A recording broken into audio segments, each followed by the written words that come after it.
Agora sim, então, estamos gravando, né?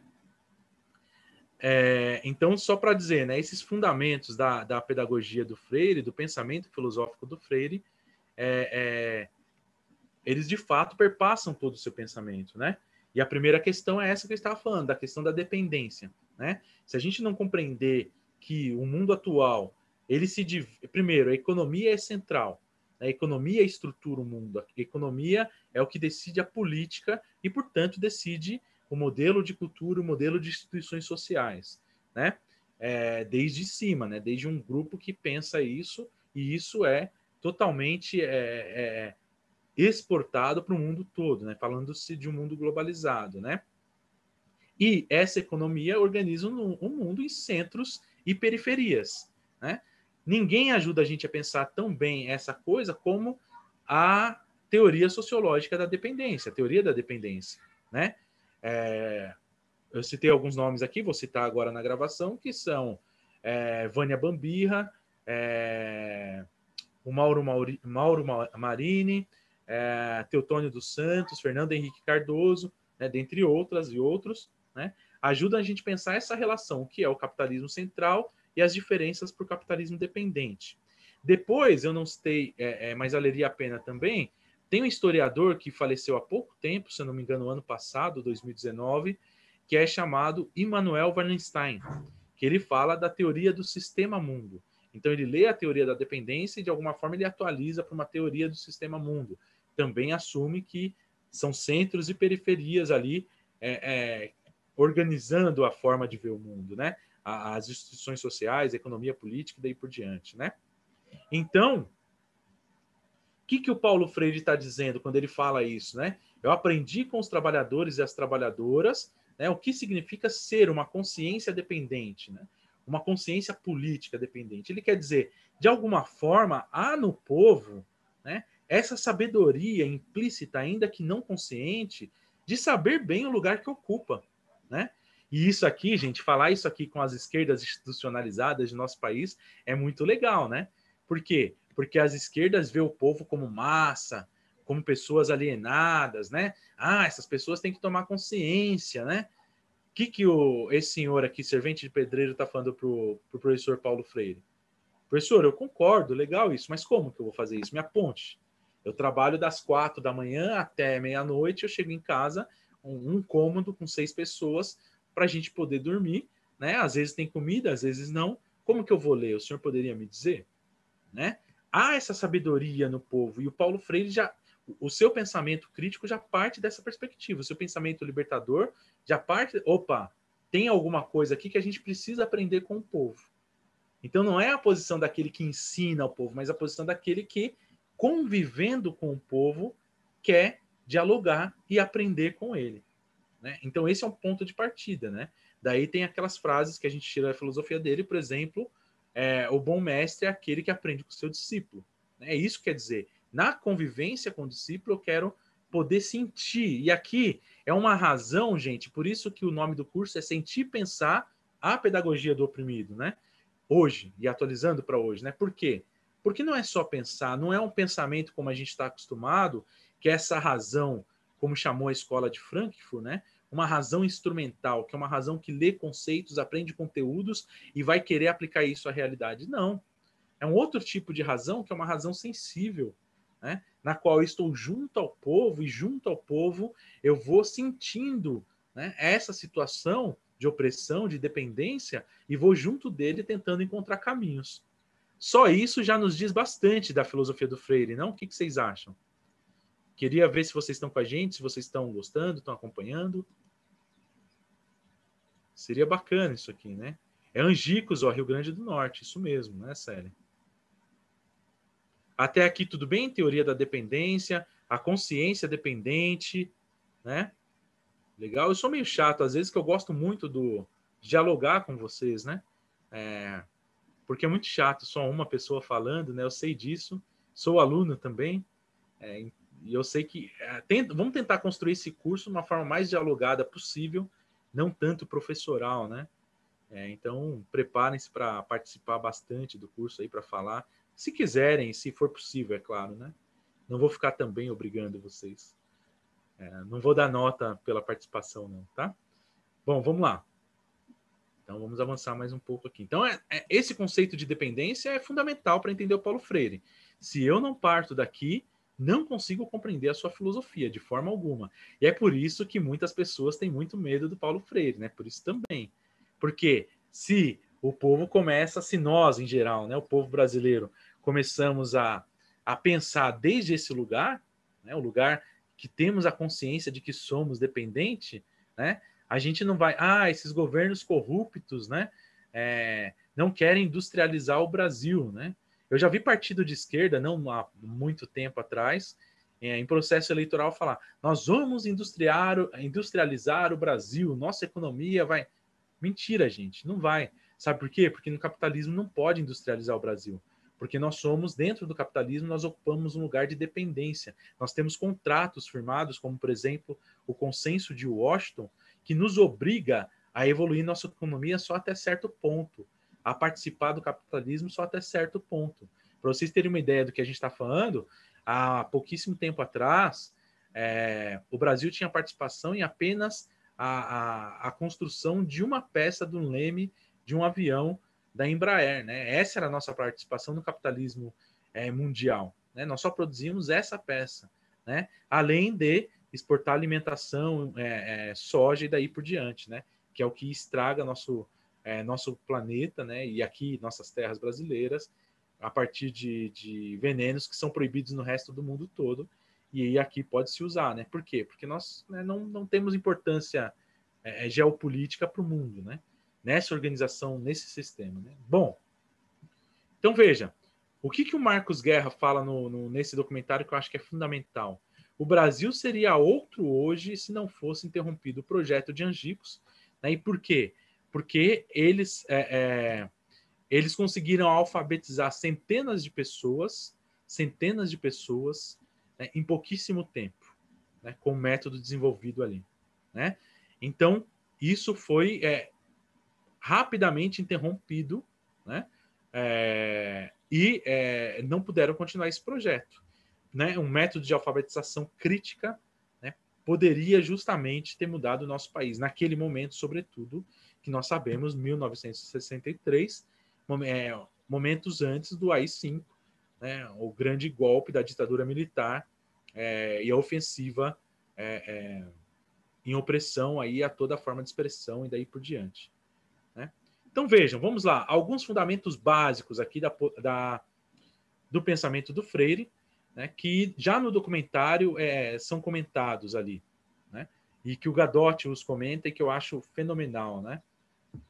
Primeira coisa, o Paulo Freire coloca o oprimido na história, quer dizer, se hoje a gente fala de descolonialismo, etc., Paulo Freire já está muito à frente disso, né? Já está pensando nisso há muito, né? E aí, junto a todos esses autores e movimentos, né? Os movimentos de libertação da América Latina, ele está pensando justamente isso, né? Como o oprimido, como o subalterno pode falar. Né? É o título, inclusive, de um livro, se eu não me engano, da Spivak, uma grande autora descolonialista, aí, né? O decolonial. Né? Paulo Freire já estava pensando isso lá em 60, né? E o Gadotti diz, não que ele está pensando, mas que ele põe o oprimido na história. Essa é a grande questão, né? A praxis de libertação, a partir da pedagogia da libertação, ela consegue aí, metodologicamente, né, fazer movimentos em que os oprimidos começam agora a criar seus espaços de participação. Né? Essa é uma grande questão.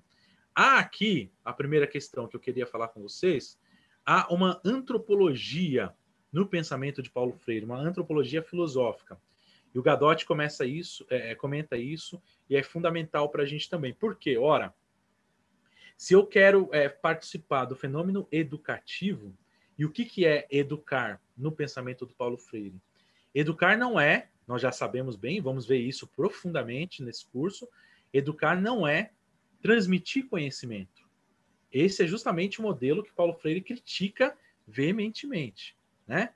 Porque essa transferência de conhecimento do professor para o aluno é justamente o modelo de educação bancário, né? Então, ele quer, de fato, criticar e extinguir esse modelo de educação para um outro modelo, que é o quê? a educação ela começa a ser vista por Paulo Freire como relação. Eu gosto de sintetizar assim, nenhum livro do Freire você vai encontrar isso, mas eu fiz essa síntese, eu acho fundamental, que é relação de construção de conhecimento. Ou seja, é das relações entre as pessoas que têm o objetivo de construir o conhecimento que a educação acontece. Assim acontece, né, nas famílias, né, dos mais velhos para os mais novos, junto com os mais novos, né? Assim acontece entre um médico e seu paciente, né, a médica e sua paciente. Assim acontece daquele que, de alguma forma, detém um certo tipo de conhecimento, aqui nós estamos falando do universitário, acadêmico, etc., para aqueles que detêm outro certo tipo de conhecimento, né? Que nós poderíamos aqui, muito sinteticamente mesmo, falar de senso comum, no geral, né? Como a gente usa isso no senso comum, né? Então, conhecimento, senso comum, ele se encontra com outros tipos de conhecimento e constrói conhecimento, né? E aqui, de fato, tentando fazer uma relação que seja assimétrica, ou seja, uma relação por igual, o mais por igual possível. Tudo bem? É claro que para isso nós precisamos criar outros espaços. Esse espaço da analética, ele está tentando constituir esse tipo de relações. Bem verdade que a pandemia atrapalhou bastante, e aí nós nos restringimos ao online, onde é muito difícil operar esse tipo de conhecimento, né? Mais circular, mais participativo, etc. Pelo menos nós ainda não sabemos bem como fazê-lo. Se você souber e quiser nos ajudar, são muito bem-vindas, muito bem-vindos, né? Mas é isso, né? E por que é importante uma noção antropológica filosófica? O que é isso? Nada mais é do que uma noção sobre o ser humano. Ora, se a educação se dá em relações de construção de conhecimento, portanto, relações entre os seres humanos, aquilo que eu concebo que seja o ser humano está fundando, ainda que eu não saiba, essas relações. Um exemplo prático. Se eu acho que o ser humano é mau, como serão as minhas relações de construção de conhecimento? Percebe? Então veja, a minha concepção sobre o ser humano, ela está fundando, ainda que eu não saiba, ainda que eu não tenha consciência, ela está fundando as minhas relações com as pessoas com as quais eu pretendo construir conhecimento. E aí que quem frequenta, ou quem já frequentou sala de aula, sala de professores, né, e de professoras, sabe bem do que eu estou falando, né? Tem alguns diálogos que eu já fui professor no estado de São Paulo, né, na escola pública, já fui professor de instituições particulares no ensino médio, já fui professor e sou professor hoje na universidade privada, né? Sala de professor é excelente, né? Uma riqueza para a gente perceber isso, né? Os discursos, assim, em geral, dos professores a respeito de seus alunos, eles já dizem bem o que esses professores e professoras determinam como relação de educação, né? E aí você consegue entender já a importância que o Gadotti nos traz a respeito do pensamento do Freire. Vamos lá. O Gadotti destaca aqui, ó, a noção antropológica do Paulo Freire, fundamentalmente, ela pressupõe que o ser humano é um ser curioso, né? Portanto, naturalmente, o ser humano quer descobrir o mundo, quer ler o mundo. Eu tenho um filho de 7 anos, o João Pedro, e uma filha de 6 anos, Maria Clara, e os dois me mostram isso todo dia, né? A curiosidade não tem limite, né? E se a gente não vai podando a curiosidade, ela vai sempre aumentando, né? E, infelizmente, o nosso sistema educativo brasileiro, ele tende justamente a acabar com a curiosidade da criança, né? Nós já sabemos disso, mas vamos comentar mais isso no curso, né? Assim como também, não só o sistema educativo, mas as nossas relações nas instituições sociais nas quais convivemos também, né? O curioso geralmente é visto como aquele que é prolixo, que é tóxico, que é daí por diante, aí vai, né? Bom, então o ser humano é um ser curioso. Depois, o ser humano é um ser inacabado, incompleto, inconcluso, né? Gente, vocês desculpam os ruídos de fundo aí, barulho, etc. Eu estou aqui na roça, literalmente, e aqui não tem como conter esse tipo de barulho, né? O que é ótimo também, é a vida rolando aqui, né? Bom, e geralmente João Pedro e Maria sempre vêm saudar-nos. Eu apresento eles para vocês. Bom, então o ser humano é curioso, ele é inacabado, incompleto, inconcluso. Quer dizer, nós nunca nos daremos por completos, né? Nós sempre seremos imperfeitos. Portanto, se nós somos imperfeitos, nós precisamos dos outros, da relação com os outros, né? Com as outras, né? Então, por quê? Porque são nessas relações que nós vamos nos construindo, né? E também o que é legal aqui perceber isso, necessariamente não haverá nada que seja humano que seja perfeito. Porque um ser imperfeito não pode construir nada perfeito. Sistemas políticos, instituições sociais, as nossas culturas sempre serão imperfeitas, inacabadas, inconclusas, porque somos seres humanos, né?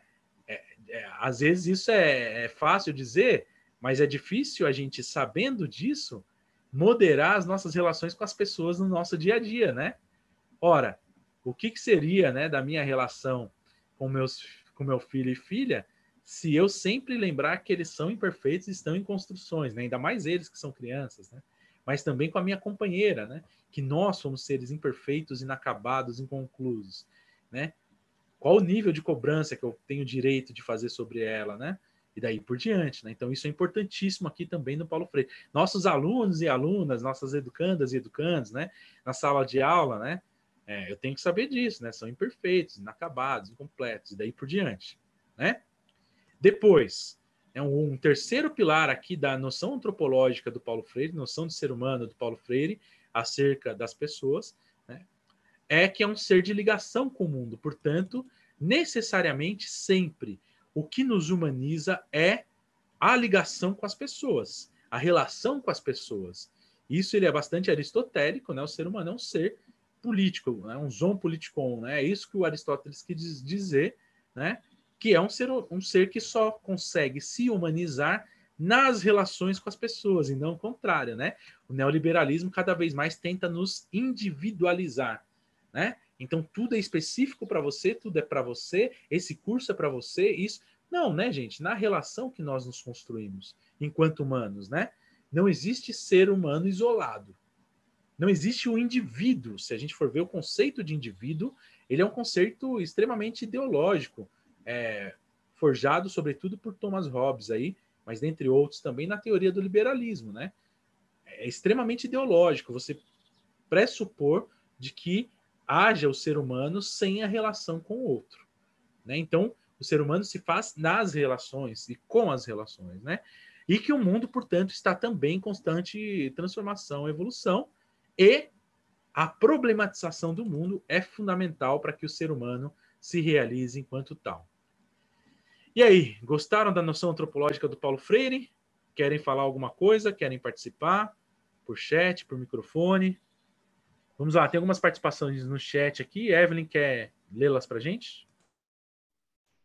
Eu ia perguntar se eu queria. Então, conforme você foi falando, o pessoal foi comentando aqui.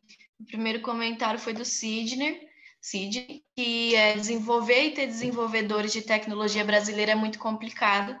Quando você comentou sobre a questão da industrialização. Aí a Adriane comentou também que por isso e por outras que ela acha que a empresa exige ou não nível de escolaridade deveriam ceder salas de aulas e professores para alfabetização principalmente. Sidney depois comentou novamente, agora quando você falou da sala dos professores, quando fiz estágio em escola do estado para o curso de filosofia, o professor lá perguntou se eu era louco, estudando para dar aula e sendo um professor profissional, sendo um profissional de TI. Um comentário em cima desse do Sidney, que quando eu fiz o meu estágio, se você chega com uma aula fora do padrão, que é o padrão ali, né? Copia o texto, responde a isso, tem professor que fica até bravo com você, porque você está fazendo uma coisa diferente. Então, eu já cheguei a receber uns olhar torto, assim, por conta disso também. Se vocês quiserem abrir o microfone também, fica à vontade, tá, gente? A qualquer momento, por favor, fiquem à vontade, abrir o microfone, as câmeras. É muito legal essa. Eu gosto muito do Pierre Levy. Ele me ajudou a ver esse momento da nossa história aqui, que a gente está tendo que priorizar o online, o remoto, né? O Pierre Levy, aquele livrinho dele, O que é Virtual, ele fala da importância das relações semipresenciais, né? Ele fala uma coisa é a comunicação por chat, por exemplo, outra coisa é a comunicação por voz e outra coisa é a comunicação por voz e vídeo, né? De alguma forma traz uma proximidade um pouco maior, né? Eu acho que ele tem razão. Mas fiquem bem à vontade. Evelyn, você falou disso, eu lembrei que quando eu fui concursado no Estado, a relação que muitos professores efetivos, né, que são os concursados, têm com os professores categoria O e com substitutos mais ainda, né? Então, essas categorizações que o Estado vai fazendo para ir individualizando as pessoas e fazendo com que elas briguem umas com as outras, no nosso sistema educacional, aqui de São Paulo, que eu conheço mais, mas acho que do Brasil todo, né? Essas fragmentações das categorias de professores não é nada menos do que para isso, né? Fica colocando uns contra os outros, né? Aí o professor efetivo odeia que quando ele falte, tem alguém para substituí-lo. Olha o cúmulo que chegamos, né? É horrível isso, né?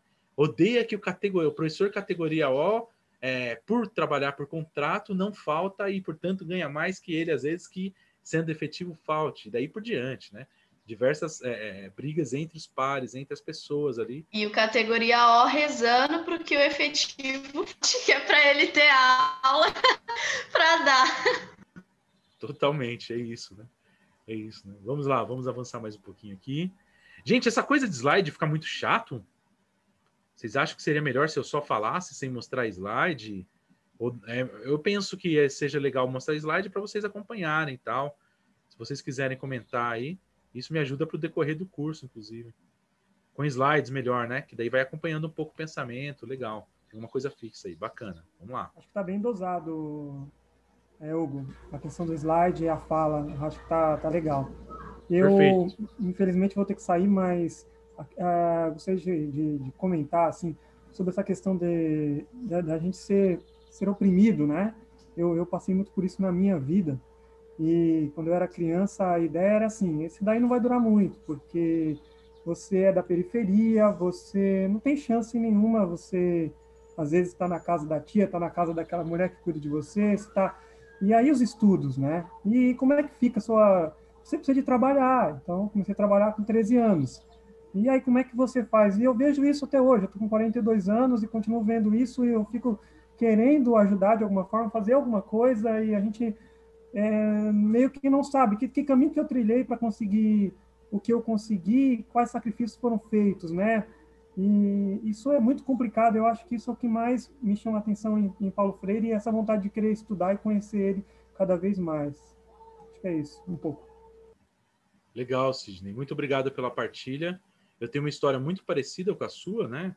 Eu venho justamente de favela, meu pai é metalúrgico, minha mãe era faxineira, diarista, etc.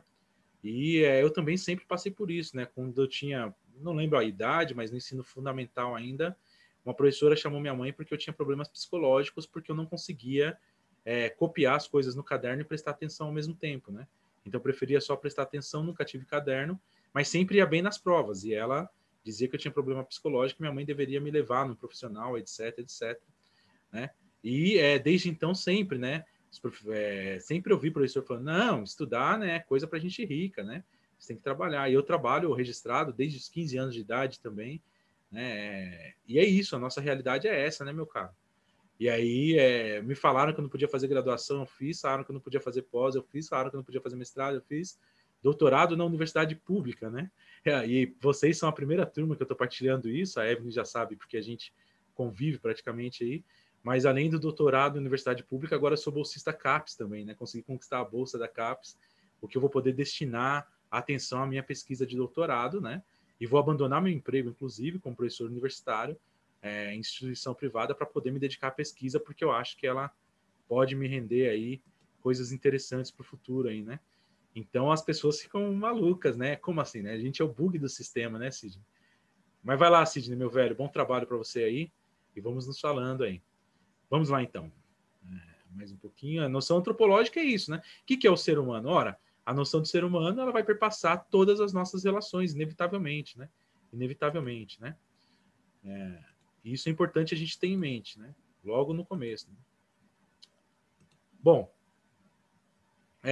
um pouquinho sobre exílio também passa no comentário ali, no documentário, desculpa, e daí ele fala assim, ó, só não te diria que eu me senti destroçado, porque afinal de contas é muito difícil que eu me destroce, né? Ele faz uma piada aqui, né? Mas qual que é a concepção antropológica do Paulo Freire? Em última instância, ela é uma concepção unitária, antropológica, né? Ou seja, vem do termo do hebraico, bazar, que quer dizer carne, é uma coisa só. Essa divisão carne, corpo e espírito, eu estou estudando a fundo isso, né? E isso é grego, eminentemente grego, e entra na nossa cultura ocidental pela cristandade medieval, pela igreja da cristandade, que divide a gente, né, em corpo, carne e espírito. Daí que depois vem, né, o privilégio da mente em relação ao corpo, etc. O Paulo Freire não tem isso, né? O ser humano é uma coisa só, né? É essa coisa aqui, né? E essa coisa não se separa, não tem como se separar, né? E isso vem sem sombra de dúvidas do cristianismo dele, né? Paulo Freire é um cristão devoto, né? Ele é católico devoto, é claro que não bem querido pelos católicos romanos, né? Geralmente, mas é um católico devoto e ele tem muita coisa do cristianismo que ele traz para sua filosofia. Dentre elas, a concepção antropológica do cristianismo é isso daqui, do cristianismo lá da Bíblia, né? Dos hebreus, que é muito diferente de grande parte do cristianismo que a gente vê em voga hoje por aí, né? O cristianismo da Arminha, por exemplo, não entra em cristianismo aqui, né? Outra coisa, né? Enfim, mas é desse cristianismo que o Paulo Freire é devedor aí de muita coisa da sua filosofia, né? Bom, uma outra coisa também, não há como sacrificar a sua identidade cultural, claro. A cultura, ela vai nos formando naquilo que somos, né? Não sei se você já viu, já estudou o que é cultura, né? Vou falar basicamente aqui, a cultura geralmente na filosofia a gente vê como ethos, e essa é a concepção do Paulo Freire também, né? O que é esse ethos? O Paul Ricoeur, que é alguém que o Paulo Freire dialoga bastante também, ele fala que a cultura é um núcleo ético mítico. O que é isso? É um conjunto de comportamentos e simbologias que fazem com que um povo seja o que ele é. Então, sintetizando aqui, né? Para o Paulo Freire, né? A cultura vai nos formando naquilo que somos, inconscientemente ou não, né? E aí ele é bastante criticado por grande parte do marxismo, que chama a Paulo Freire e tantos outros e outras de marxistas culturais. É daqui que certas pessoas tiram ideias, né, do marxismo cultural, etc. Né? É uma crítica a esses filósofos que, a partir da consideração da cultura como formadora da subjetividade das pessoas, né, que algum tipo de marxista critica outro tipo de marxista, como é o caso do Paulo Freire, nesse sentido, né? Ah, professor, quer dizer então que o Paulo Freire é um marxista, mas não tem só um tipo de marxista? Não, não tem. Muito pelo contrário, tem diversos tipos de marxistas. Aqui a gente está falando de dois tipos, os chamados marxistas dogmáticos, né? O Marx falou que não queria ser chamado de marxista, por exemplo, para vocês verem como que é a treta aqui, né? É bem, bem difícil, né? Mas, enfim, os marxistas dogmáticos geralmente são classificados como aqueles marxistas que dizem, ó, economia é central e nenhuma pessoa escapa das determinações econômicas, ou seja, a economia, a partir das relações de produção, que são as relações para a produção das coisas que precisamos, né? Ela forma a subjetividade das pessoas, ponto, e não tem como escapar, né? Os chamados marxistas culturais, né, se você quiser, é um termo bem recente isso, né? Eles dizem, olha, de fato, a economia, a partir das relações de produção, determinam as subjetividades, mas as pessoas não são uma massa amorfa, né? Uma massa que não tem subjetividade, individualidade, né? Muito pelo contrário, a partir da nossa individualidade, a gente consegue sim, a partir de uma formação de consciência crítica, escapar às determinações econômicas, né? A partir das relações de produção. Entender isso também é fundamental para entender Paulo Freire. Tá, professor, quais seriam os outros marxistas que pensam numa mesma perspectiva assim, cultural, né? Estaria alguns aqui bem de passagem, né? O famoso Gramsci, né? Rosa Luxemburgo, vamos lá, deixa eu me centrar aqui, uns bem famosos mesmo, que são bastante lidos hoje, lidas aí, vamos lá. Além da Rosa de mulher, sempre é difícil pensar mulher no pensamento que é extremamente machista, etc, né? Mas enfim, a Julieta Paredes, com o feminismo comunitário da Bolívia, entra nessa perspectiva também de grande influência marxista, mais cultural. Tem um cara que escreve O Princípio e Esperança, Ernest Bloch, também. São 3 tomos gigantes falando só do conceito de esperança a partir do marxismo. Extremamente cultural, se você quiser. Enfim, Pierre Bourdieu, dentre tantos outros e outras, tudo bem? Só para você entender. Alguns aí que estão muito próximos do Paulo Freire no que ele está falando ali, né? Aliás, concomitante à pedagogia do oprimido, ou pedagogia da libertação, se você quiser, são escritos, por exemplo, pelo Pierre Bourdieu com um sociólogo chamado Passeron, na França, é escrito um livro chamado A Reprodução, que diz muita coisa parecida com a pedagogia do oprimido, né? Lá desde a França. Depois, é muito próximo também o Princípio e Esperança, né? Enfim, diversos outros aí que estão num movimento aí muito parecido. Bom, então a antropologia freiriana é isso, né? Alguns princípios pedagógicos do Paulo Freire aqui, quais eu gostaria de compartilhar com vocês hoje, né? Uma frase aqui do documentário, lá nos 17 minutos do documentário, diz assim, ó: o exercício de tornar-se capaz de ler e escrever exige que quem realmente aprende uma postura de quem cria o seu próprio aprendizado. Olha que legal. Nós falamos que educação para eles são relações de construção de conhecimento. Então, nessas relações de construção de conhecimento, olha só que legal, vai acontecendo o exercício de tornar-se capaz de ler e escrever e, ao mesmo tempo, exigindo da pessoa, né, que ela aprenda uma postura de quem cria o seu próprio aprendizado. Na pedagogia da autonomia, ele vai explorar exatamente esse tópico aqui, né?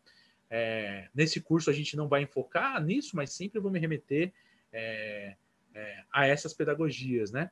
Ele fala bastante disso também naquele livrinho da Educação como Prática para a Liberdade. Ele estava por aqui esses dias. Educação como Prática para a Liberdade, ele também vai focar bastante essa coisa aqui, né?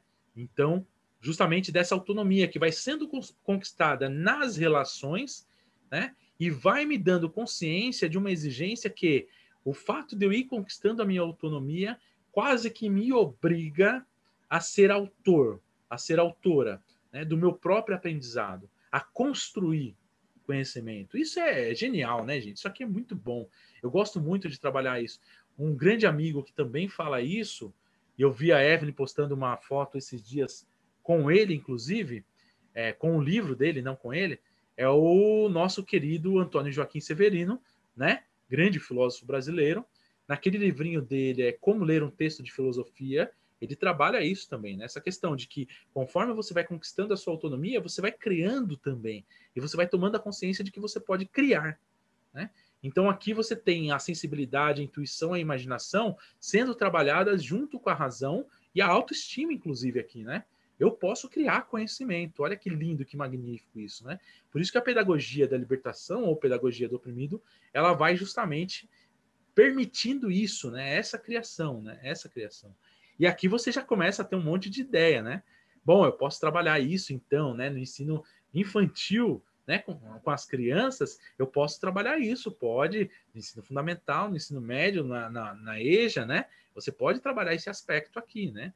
Percebe? Uma frase do Paulo Freire nos abre um mundo, né, gente? Isso é filosofia, né? Isso é filosofia, né? Então, o Freire acrescentaria aqui um quinto, né? Esse daqui são os 4 pilares da educação da Unesco, né? Quais o Freire concorda com todos eles, segundo Gadotti, aprender a aprender, aprender a conviver, aprender a fazer e aprender a ser. E o Gadotti ainda fala, Paulo Freire ainda acrescentaria o aprender o porquê. Quer dizer, tudo isso de forma crítica, né? Eu sei o porquê que eu estou aprendendo, eu sei o porquê eu estou convivendo, eu sei o porquê eu estou fazendo e eu sei o porquê eu estou sendo, né? Isso me dá a dimensão crítica da educação, né? Que nossos governantes em geral aí odeiam, né? Não, jovem não precisa ser crítico, né? Nosso atual infeliz presidente da República disse há pouco tempo atrás, junto com o ministro da Educação, né? A educação brasileira não precisa ser crítica. É claro que não. Porque se for crítica, né, gente, o que seria de nosso país, né? Seria outro, com certeza, como nos diz o Marcos Guerra, né? Bom, a relação com a Terra é fundamental. E aí, no documentário, é muito legal, se vocês puderem assistir aí, para o próximo encontro, quem vai fazer o curso, né? E mesmo quem não vai puder assistir, né? A relação com a terra, né? Eles mostram lá uma escola freiriana que exige a relação com a terra, né? Das crianças, dos jovens, a plantar, né? O cultivo, né? A cultura vem de cultivo, né? O cultivo da terra, ela nos dá uma dimensão muito interessante, né? De que as coisas precisam de um processo para acontecer, né? Eu preciso colher aquilo que eu planto, eu preciso plantar para colher, e daí vai, né? E aí, olha só que legal que ele diz aqui, ó, Paulo Freire, né? Foi aprendendo que aprendemos ser possível ensinar. Ensinar não é transferir conhecimento, mas criar as possibilidades para a sua produção. Construção. Quem ensina, aprende ao ensinar. E quem aprende, ensina ao aprender.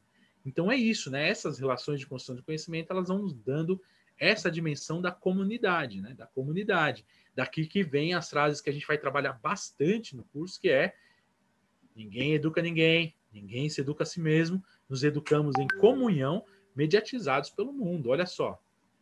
E a mesma coisa da libertação, né? A libertação que só se dá na educação, para o Paulo Freire, ninguém liberta ninguém, ninguém se liberta a si mesmo, nos libertamos em comunhão, mediatizados pelo mundo. É isso, né? É isso, né? Eu já vou parar de falar, gente. Eu gostaria muito de ouvi-los e ouvi-las, se quiserem, é claro, né? Mas para dizer que mais de fundamental aqui, esse documentário Paulo Freire Contemporâneo nos mostra, né? Primeira coisa, tudo é movimento e tudo é amor. Aqui se remete a Heráclito, na primeira parte, tudo é movimento, e é uma crítica fundamental a Heráclito ao dizer que tudo é amor, né? E aqui, hoje, a gente olha para o mundo e fala: professor, tá zoando que tudo é amor, né? O que é isso? O que o Paulo Freire quis dizer com isso, né? Eu só vejo guerra e violência, né? O Heráclito, ele falava uma coisa, e o Parmênides, que contrariava com ele em alguma coisa sobre o movimento, mas concordava de que a realidade se faz a partir do polemos. O que é o polemos? A contradição em guerra dos contrários, né? Então a nossa cultura ocidental toda, ela foi sendo forjada, isso a partir da guerra, porque a guerra gera contradição. Inclusive o Marx aqui também estaria aqui nesse meio, né? Porque ele concordou com Heráclito, sobretudo, de que a guerra que gera contradição. A história da luta de classes é essa, né? É a contradição dos contrários que vai, a partir da guerra, gerando a realidade, né? Então a guerra é inevitável. O Paulo Freire discorda com isso. Veja, fundamental. Fundamental. Ele fala o quê? Sim, tudo é movimento, mas não é a guerra que gera a realidade, sim o amor. Olha, gente, fundamental aqui, né? E nisso ele rompe com Marx, inclusive, né? E aí algumas críticas dos marxistas têm razão de ser, né? Porque, se bem que você encontra no Marx aspectos em que ele afirma isso também. A afetividade e o amor são fundamentais para a construção da realidade. Enfim, não vou tomar partido nessa briga, que não é minha. O Euclides André Mansi, um grande amigo também, um grande filósofo brasileiro, ele vai falar, vai defender esse ponto de vista, que no Marx isso já estava lá. Enfim, não vou tomar partido, mas, né, fundamental entender que grande parte das críticas ao Paulo Freire é por isso. Ah, então como que é? É filosofia do coraçãozinho, né? Então é filosofia, enfim, né? Tem os memes aí, né? Para dizer isso, né? Por que para o Paulo Freire é um amor que gera a realidade? Ora, gente, se, né, nós só podemos nos educar na relação, e se é das relações que surge o conhecimento e o conhecimento que gera a realidade, né? É muito fácil a gente entender que as relações de amor, elas geram muito mais conhecimento do que as relações de guerra. Para mim fica muito simples entender isso. Qualquer criança entende isso, né? E com as crianças a gente percebe isso também, né? De que se você vai no conflito, com as crianças não funciona. Você não consegue nada, ela se bloqueia o conflito, né? Agora, se você vai no diálogo, no amor, você consegue avançar muito, né? Muito, né? E nas relações de construção de conhecimento a gente entende bem isso que o Paulo Freire quis dizer. O que faz a realidade é o amor, não é a guerra, né? Porque a guerra promove coisas? Promove, mas que coisas? Que tipo de coisas? Desde a Grécia Antiga, se a gente pegar o que foi constituído enquanto cultura ocidental a partir da guerra até hoje, a gente vai ver que não houve quase evolução alguma, é a mesma coisa, né? E aí vem os grandes eurocêntricos, helenocêntricos dizer, ora, Platão e Aristóteles já disseram tudo, né? Não tem nada de novo debaixo do sol. Claro que não tem. O feito a partir da guerra construiu bem pouco. Agora vamos olhar para o outro lado, né? As culturas que fizeram a partir do amor, o que, que elas construíram? Muita coisa nova aqui, né? Muita coisa a ser explorada que a gente ainda conhece muito pouco, né? Muito pouco, né? Então, Paulo Freire estaria aqui coberto de razão, a meu ver, né? E aí, o Paulo Freire tem um conceito ser mais. O ser humano, ele sempre tem, a partir da sua curiosidade, lembra? Um dos fundamentos da antropologia freiriana, ele tem aqui de que o ser humano sempre quer ser mais. O que é esse ser mais? Nós estamos em busca, né, insaciável de construir mais, de poder, né, nos aprimorarmos e daí por diante, né? E isso ele chama de transcender-se a si mesmo, né? E você encontra isso aqui de outras formas em diversos outros filósofos e filósofas na história, né? Que de alguma forma dão razão a isso que Paulo Freire está dizendo, né? Essa busca do ser mais que nós teríamos aqui, seres humanos, quando não somos oprimidos, quando essa busca não é calada, não é oprimida, nós sempre procuramos ser mais, né? Então isso é próprio do ser humano, da condição humana, né? E esse ser mais é se nutrido no amor e nas comunidades, né? A partir de relações de construção de conhecimento, sempre dão frutos bons aí, né? Sempre constroem coisas boas aí, né? Então essa é a vibe do Paulo Freire, né? Eu traria mais algumas coisas aqui, né? Mas eu acho que para o nosso ponto de partida aqui seria bacana, né? A gente conversar, se vocês quiserem, né? Outra coisa aqui, ó, no documentário a Marisa, que é uma educanda do método Paulo Freire, que foi alfabetizada a partir dele, ela diz assim, ó, consegui na Previdência Social sozinha. Quem já trabalhou com educação de jovens e adultos aqui, sabe a emoção que é quando aquela mulher diz, nossa, eu sempre ouvi o pastor falar e sempre tinha vontade de ler a Bíblia, agora eu consigo ler sozinha, pro. Nossa, isso aqui arrebenta, né? Você fala, caramba, o que isso transforma na vida dessa pessoa, né? O fato dela conseguir ler o ônibus sozinha, né? Saber para onde o ônibus vai, lendo sozinha, sem precisar ficar perguntando para as pessoas com vergonha, geralmente, né? De perguntar para as pessoas isso, né? Isso aqui né? Eu já trabalhei com EJA também, eu sei, nossa, o que isso significa, né? E aí o Freire diz assim, ó, a alfabetização é uma experiência criadora, isso significa que o alfabetizando tem que criar, tem que moldar, para usar uma expressão mais técnica, o seu sistema de sinais gráficos, quer dizer, ele tem que ser, no fundo, o arquiteto desta produção, desta criação, obviamente ajudado pela educadora, pelo educador, né? E aí é um processo dialógico, claro, juntar o que recebe ao que já tinha e tomar uma decisão, que é uma ação ética. Isso quem vai dizer é o Augusto Boal, né? Quem não sabe quem é o Augusto Boal, ele concebeu um método de fazer o teatro, né, que é chamado teatro do oprimido, a partir da filosofia do Freire, né? Uma forma de fazer teatro a partir do Freire, né? Educação enquanto formação humana é um esforço indiscutivelmente ético e estético. Por que é estético para o Freire aqui? É claro, nós que trabalhamos com educação, que atuamos com educação, sabemos bem que o que é estética? Estética vem do aesthesis, que quer dizer sensibilidade. Educar é também educar a partir da sensibilidade. Nós sabemos bem disso, né? Sem a educação da sensibilidade não há educação. E aí, gente boa, para trazer para a política contemporânea, né? Quais são os grandes processos, né, de subjetivação, de domínio, de opressão desse novo neoliberalismo aí que tem surgido, que é extremamente totalitário, dogmático, violento, qual nosso infeliz presidente atual aí, junto com a sua corda, representam, né, junto com suas milícias, né?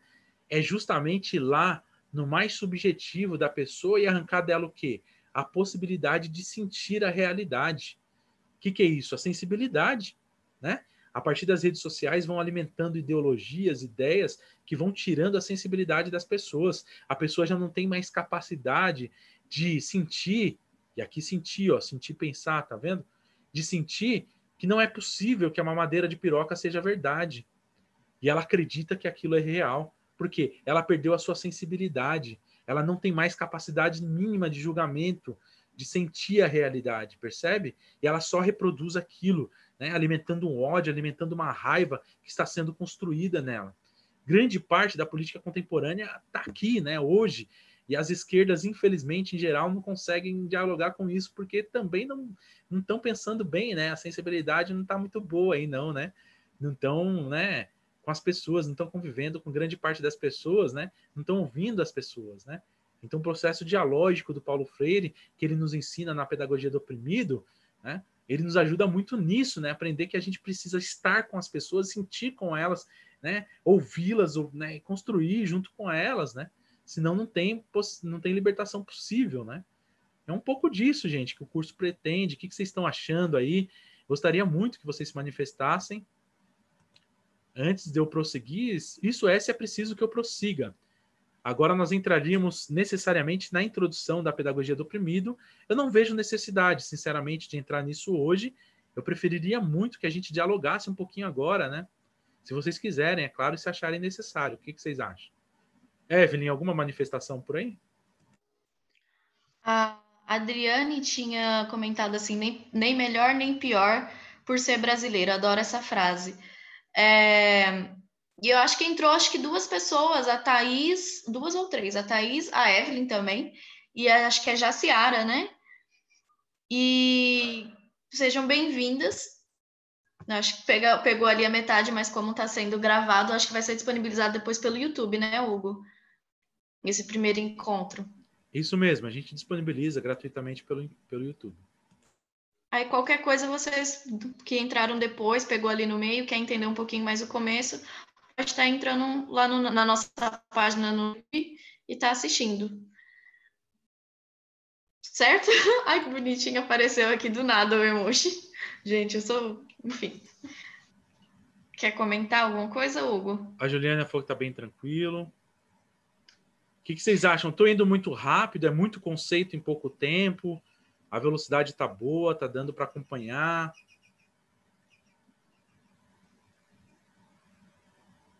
Querem entrar nesses 10 minutinhos que falta na introdução da pedagogia do oprimido? O que vocês acham? Seria bacana? A Juliana acha que são muitos conceitos. Mas está conseguindo... Desculpa, Eve. Mas está conseguindo acompanhar, Juliana? Está tranquilo de acompanhar? Está dando? Legal. Fala, Eve, desculpa. Eu só ia comentar aqui, lembrando que durante o curso a gente vai disponibilizar um e-book também. Não, ainda estamos nos organizando para ver se vai ser durante já o primeiro encontro ou se vai ser no final ou no meio. Mas vamos disponibilizar um e-book com todo o conteúdo que está sendo falado aqui durante as aulas, tá bom? Então, só para sintetizar aí. Importante dizer, se vocês permitirem, acharem importante, a Evelyn envia para vocês depois, Evelyn, dando trabalho para você aqui, a Evelyn envia para vocês depois um convite para a nossa plataforma. A gente já tem o e-mail que vocês se cadastraram no Simpla, a gente cadastra todo mundo na nossa plataforma. Querem que eu mostre? Deixa eu mostrar rapidamente a nossa plataforma. Bem rapidamente mesmo, dado o horário avançado aí. Só enquanto você está entrando aí, deixa eu responder a Juliana. O e-book que eu estou comentando, ele vai ser disponibilizado durante o curso. Então, caso você tenha interesse em fazer o curso e tudo mais, aí você tem acesso a esse e-book, tá bom? É que eu falei outros encontros, mas aí os outros encontros seriam o curso já.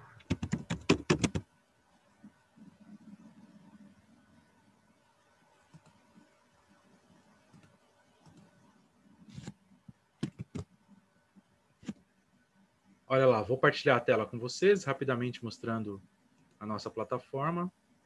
Ela é bem tranquila, bem intuitiva. Deixa eu fechar um pouco aqui. A Juliana falou, né? Adoro essa frase, nem melhor nem pior por ser brasileiro, né? É isso, né, Adriane? Eu não tenho vontade alguma, já tive oportunidade de ir para outros países que dizem serem melhores que o Brasil. Não tenho vontade alguma.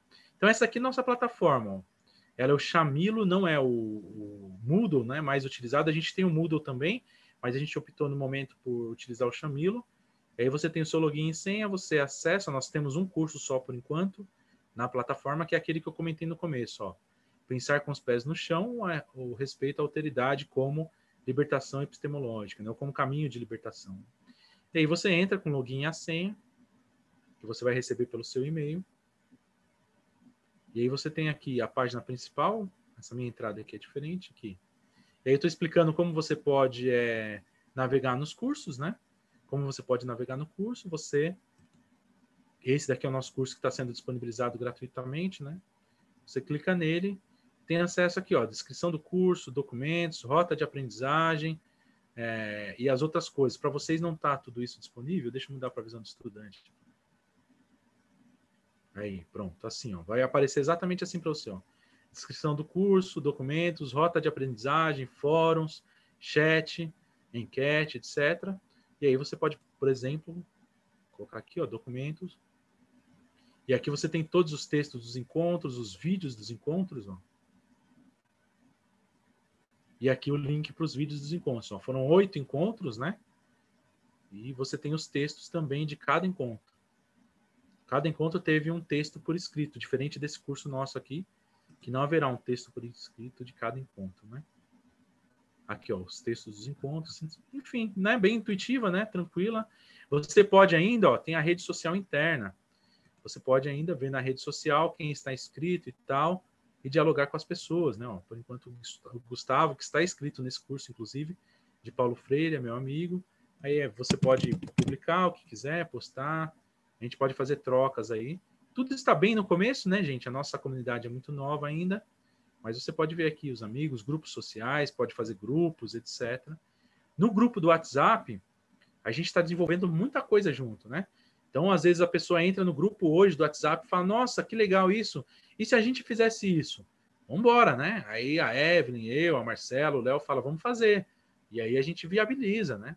Cursos, programa ao vivo no YouTube, a gente está fazendo agora. Não sei se vocês já viram Balbúrdia Filosófica, um programa nosso ao vivo que já está acontecendo. O próximo é dia 10 de março. A gente pega um monte de gente, 6 pessoas entram para comentar algum tema do cotidiano. O primeiro foi Big Brother, o segundo foi o retorno ou não presencial, as aulas presenciais, e aí a gente chamou, inclusive, uma pessoa do Sindicato dos Professores, da POSP, para comentar com a gente aquele tema, ver algumas coisas e tal. Está sendo bem proveitoso. No canal da Analética no YouTube você acha os dois programas já disponibilizados. E aí, querem entrar? Tem mais 15 minutinhos, querem entrar na introdução da pedagogia do oprimido ou vocês acham que não precisa, muita coisa por hoje já tá bom? Eu sou empolgado, gente, eu vou embora, se vocês permitirem aí, a gente vai até às 19 aí, pelo menos que é o horário que eu tenho aula. Ah, e caso alguma de vocês queiram entrar, não sei se vocês têm interesse, mas nessa plataforma que o Hugo falou, né, plataforma não, na comunidade é só falar aqui que aí eu já pode ir enviando os contatos se quiser e eu adiciono vocês no grupo do WhatsApp ou o Hugo adiciona também.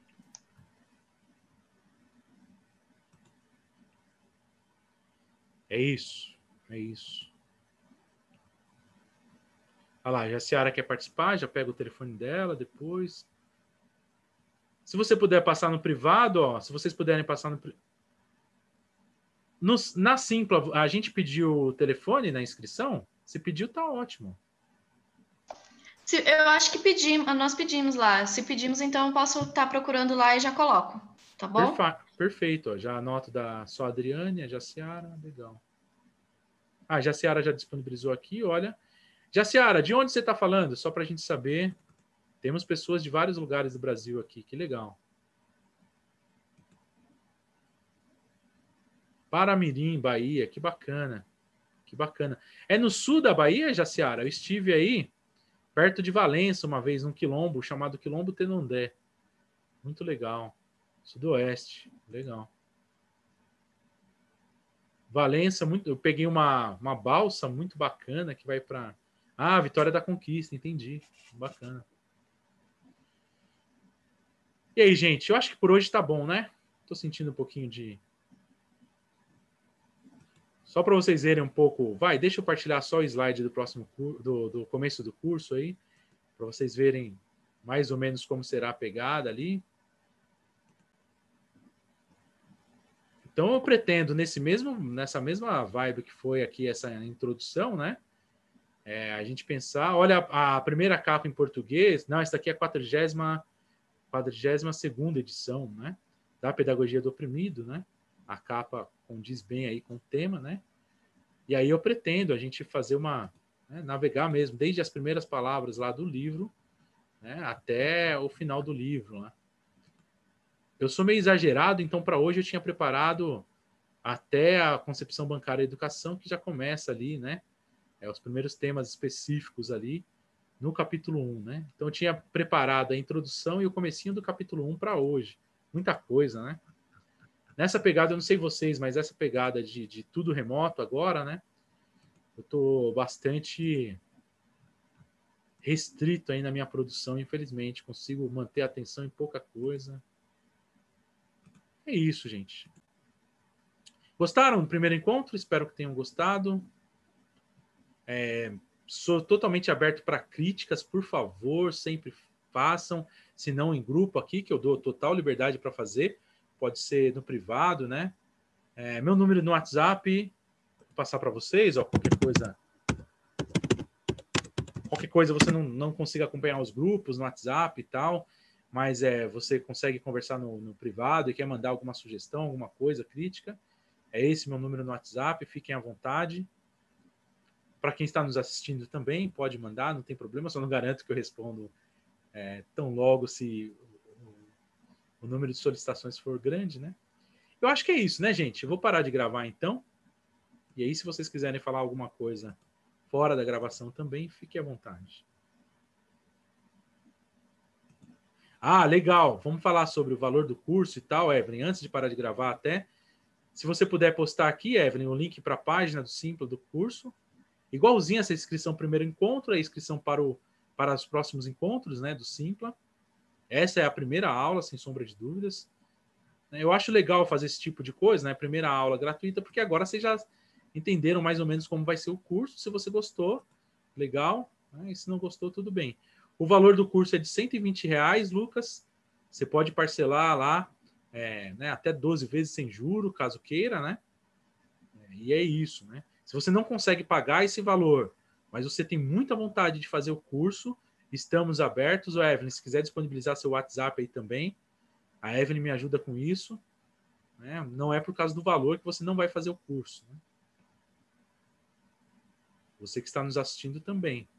Temos um teto também de matrículas para o curso, né, de 100 pessoas no máximo aí, porque senão a gente não consegue dar atenção para mais de 100 pessoas, ainda que seja remoto. Né? Pode ser que a gente abra outras turmas, mas se não der, a gente vai abrir apenas essa. E é impossível, né? Mais de 100 pessoas em 2, a gente vai meio que se dividir aí, né? Para poder dar a atenção necessária. Eu sempre estarei à disposição como professor, quem produziu o conteúdo para todas e todos, para tirar dúvidas particulares também. A gente tem a plataforma onde a gente vai poder interagir também com fóruns, etc. Legal? Alguma dúvida, gente?